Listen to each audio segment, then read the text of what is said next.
ఆయన ఎటు వెళ్తుంటే అటు అందరూ నలుగురు వెళ్ళిపోతున్నారు. వెనక బాత్రూమ్కి వెళ్తున్నా, బెడ్రూమ్ లోకి వెళ్తున్నా, బట్టలు మార్చుకుంటున్నా గానీ వెళ్ళిపోతున్నారు.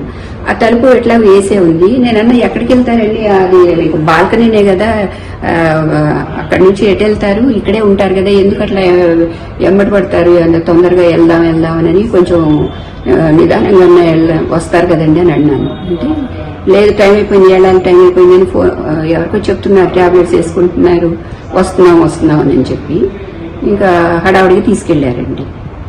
అంటే నేను రేపు 1వ తారీఖు అప్పుడు ఎప్పుడు తెప్పిస్తానండి. అయితే ఇంకా 2 ఉన్నాయి, ఒక 2 రోజులకే ఉన్నాయి. అంటే మా డాక్టర్ చూసుకుంటారులేండి అవన్నీ అని అన్నారు.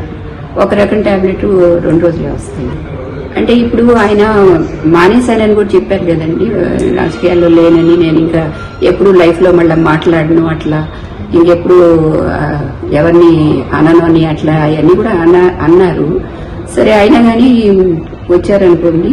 కాకపోతే అంత హడావిడిగా ముందు నోటీస్ ఇవ్వకుండా వెంటనే తీసుకెళ్లిపోవటం అనేది, అసలు టైం కూడా ఇవ్వకుండా అండి, వెంటనే ఎక్కడికి వెళ్తే అటు వెళ్ళటం మాకేం అర్థం కాలేదు అసలు ఫస్ట్ ముందు వచ్చినప్పుడు.